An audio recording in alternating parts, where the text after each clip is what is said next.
Good morning, everybody. Good morning. Excited that you're all here. Okay, so you are dynamic, vibrant, and radiant health. That is our topic today. So this month we've used a term as our theme. What is it? What's our term that we've used as our theme? Easter moments, yes, okay. And I've defined Easter moments in very, very specific ways each Sunday. And today I'm wondering if anyone can get close to or get on the same block as or be in the right neighborhood as the definition that I've been sharing. What is What it? needs to die to be reborn? Oh, very good. Any other additions?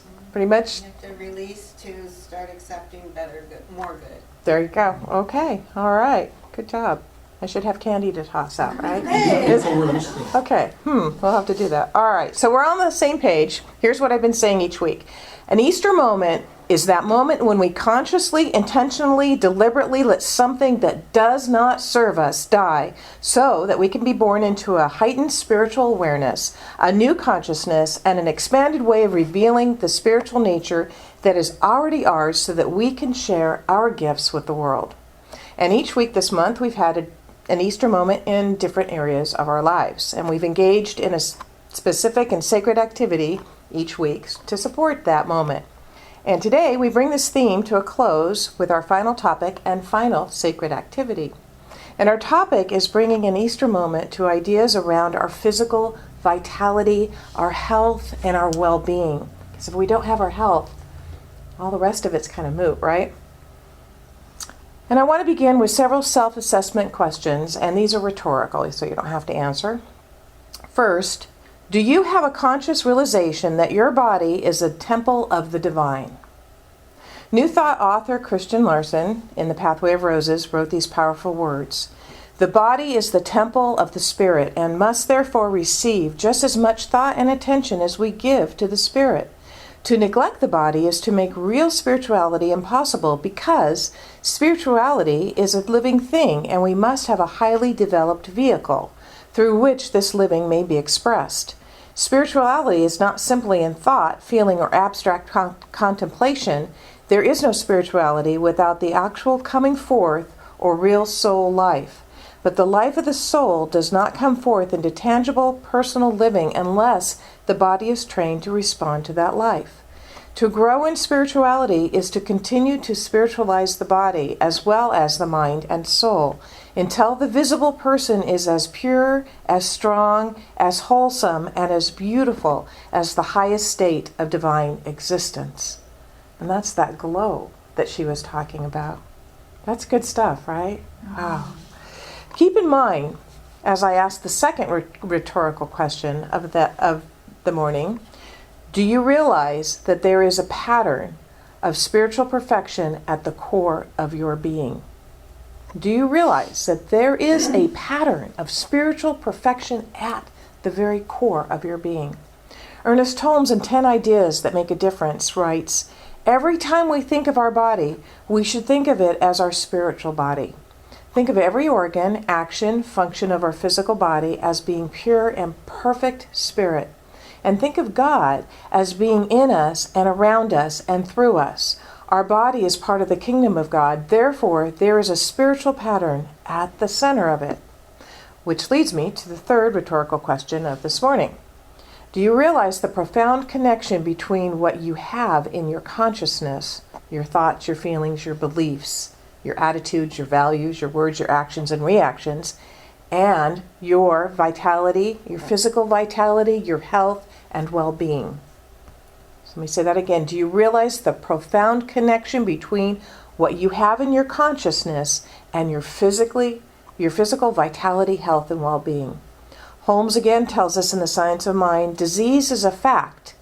Disease is a fact, but it is not the truth. It is an experience, but not a spiritual reality.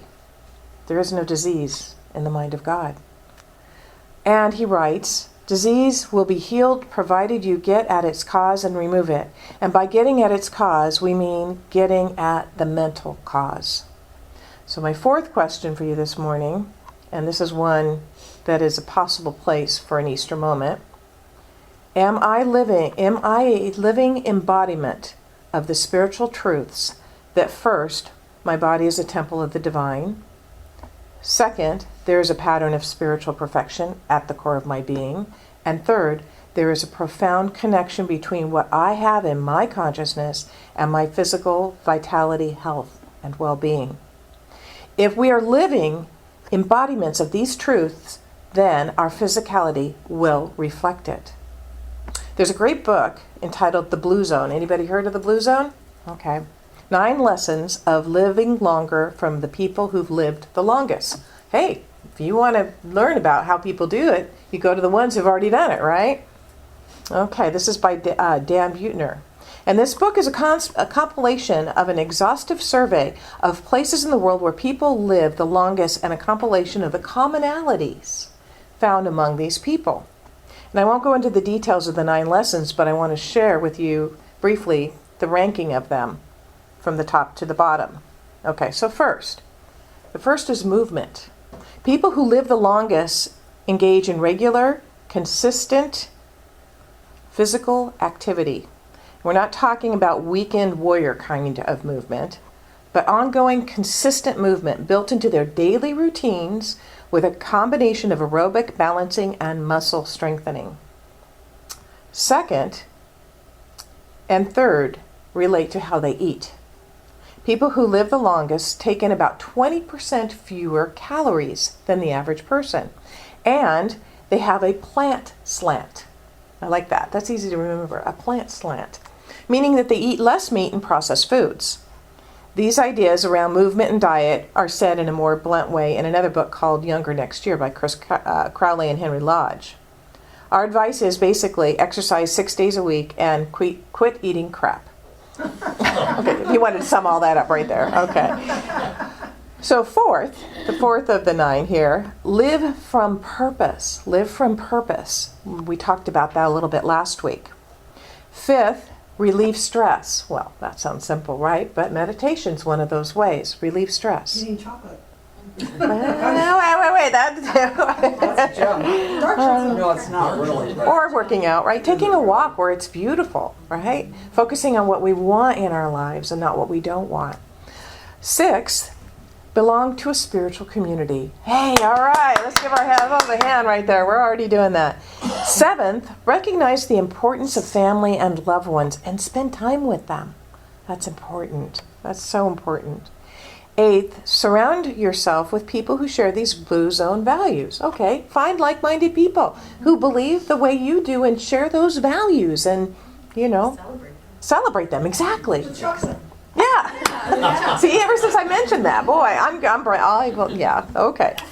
And in a congregation where some of our folks may come from a 12-step background, I'm a little hesitant to mention the 9th one, but in full disclosure of the contents of this book, they suggest that you drink red wine in moderation. Even Dr. Gundry says a glass of red wine. But if that's not, you do not have to do that. I'm not saying that anyone has to do that, but it's just one of those that's listed in the book. And it is interesting to note that the top 3 commonalities of those who live the longest relate to how they take care of their body temples. Remember Christian Larsen's words that I quoted a few moments ago.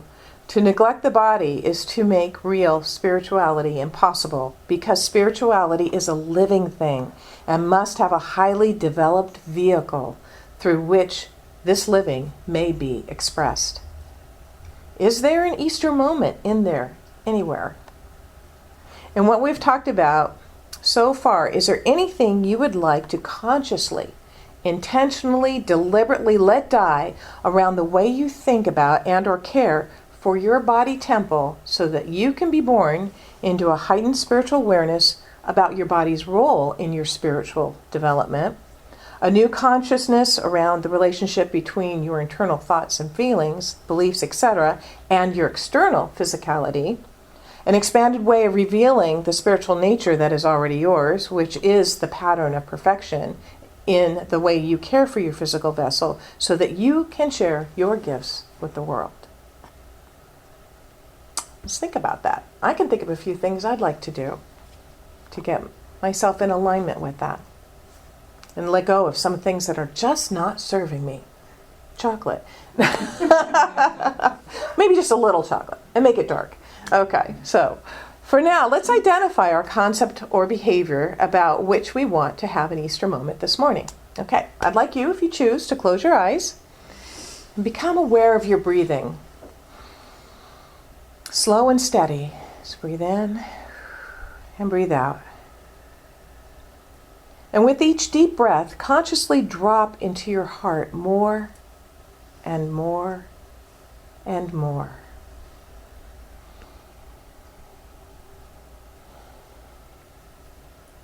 Take a moment to connect with your physicality.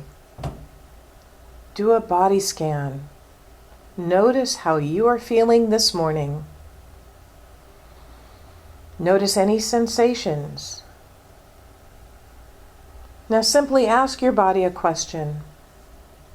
Is there something in the way I think about you or treat you that, were I to let go of that today, were I to let it die today, you would experience more dynamic, vibrant, and radiant health?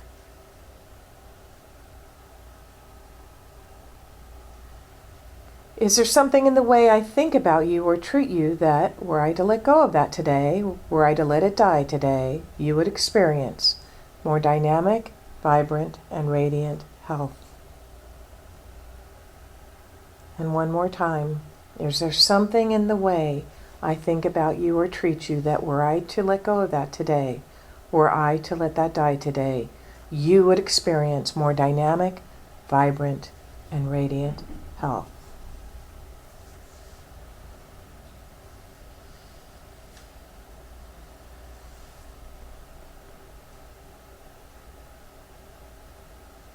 Take a moment now and visualize putting that which you will release into a basket of a hot air balloon and watch it disappear into the sky.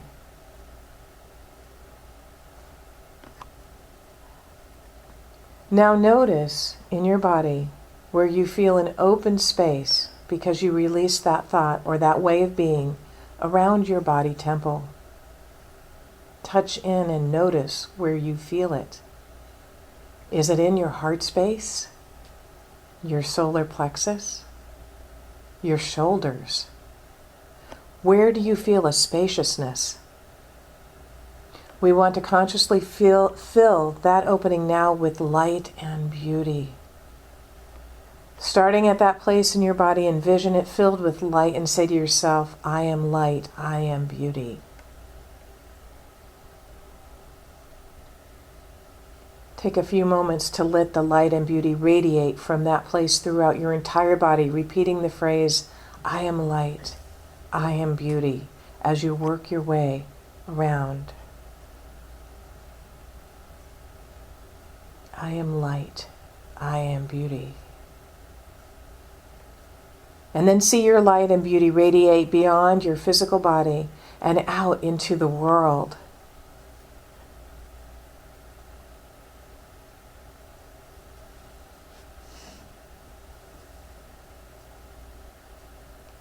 Now that this is completed, in celebration and gratitude, we know that this is so, and so it is.